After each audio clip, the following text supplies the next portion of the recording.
How to read people like Ayanokoji. It's not about mind reading, it's about pattern recognition.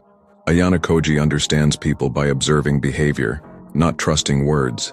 He watches micro-expressions, tone shifts, hesitation, and inconsistencies. That's how he uncovers what others try to hide.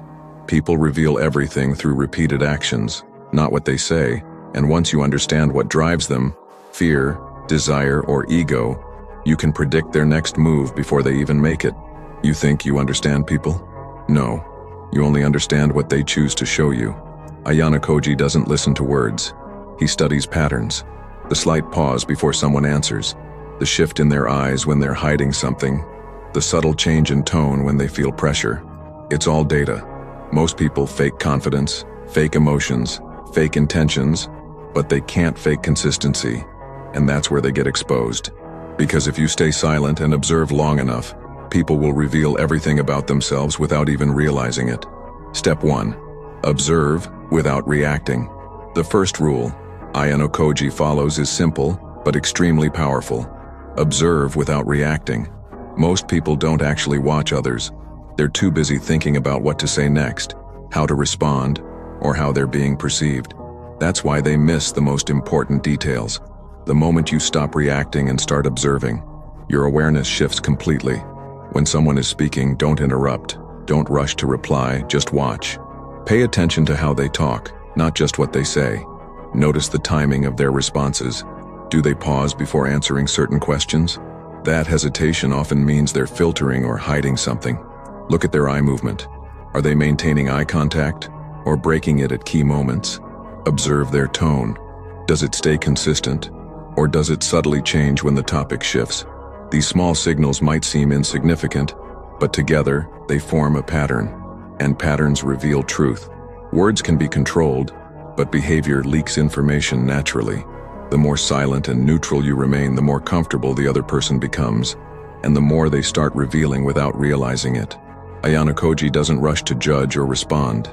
He collects data, because once you have enough observations, you don't need to guess who someone is. Their behavior tells you everything. Step 2. Spot contradictions. The second rule Ayanokoji follows is to find contradictions, because that's where the truth hides. Most people can control what they say, but they struggle to keep their words, tone, and body language perfectly aligned. And that gap between what someone says and how they behave is exactly what you need to focus on. Listen carefully to their words, but don't trust them blindly. Instead, compare those words with their actions and reactions. For example, if someone says they're confident, but their voice slightly shakes or they avoid eye contact, that's a contradiction.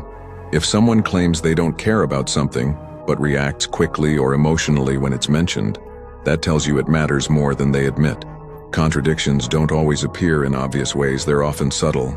A delayed response, a forced smile, a change in posture, or a sudden shift in tone can all signal that something isn't matching up. The key is consistency. Truth tends to stay consistent, but lies require effort to maintain, and that effort creates small errors. Ayanokoji focuses on these mismatches because they expose what people try to hide. When you start noticing contradictions, you stop taking everything at face value, and instead you begin to see the real intentions behind people's behavior. Step 3. Identify their motive. The third rule Ayanokoji follows is to understand what drives a person, because every action has a motive behind it. People don't behave randomly. Their decisions are usually shaped by a few core forces: fear, desire, or ego. Once you identify which one is dominant, their behavior becomes predictable. Start by asking yourself, what does this person want, and what are they trying to avoid? Someone driven by desire is usually seeking validation, attention, or gain. They'll act in ways that bring them closer to what they want. A person driven by fear will try to protect themselves, avoid risk, or hide the truth. They hesitate more and stay defensive. And someone driven by ego wants control, respect, or superiority. They react strongly to challenges and try to assert dominance. You don't need them to tell you their motive, you can infer it from their reactions. What triggers them? What makes them uncomfortable? What do they defend the most? These are all clues. Over time, patterns start to form, and you begin to see what's really controlling their decisions. Ayanokoji doesn't just observe behavior, He connects it to motive, because once you understand why someone acts a certain way, predicting what they'll do next becomes much easier. Step 4. Test and confirm. The final step Ayanokoji uses is to test his assumptions, because observation alone isn't enough. It needs confirmation. Once you think you understand someone's motive or pattern, you don't confront them directly. Instead, you create small situations and watch how they react. This can be as simple as making a subtle statement, asking a slightly uncomfortable question, or changing the tone of the conversation. If your assumption is correct, their reaction will align with what you predicted. For example, if someone is driven by ego, even a mild challenge might trigger a defensive or dominant response. If they're hiding something, a specific topic might cause hesitation or a shift in behavior. The key is to stay subtle. You're not trying to expose them, you're trying to observe a natural reaction. When people don't feel targeted, they respond more honestly. And those honest reactions either confirm your understanding or force you to adjust it. Ayanokoji treats people like patterns to be verified, not guesses to be trusted. Because once a pattern is tested and confirmed, it becomes reliable, and at that point, predicting their next move is no longer difficult. It's almost certain. Once you master these 4 steps, people stop feeling unpredictable and start feeling readable.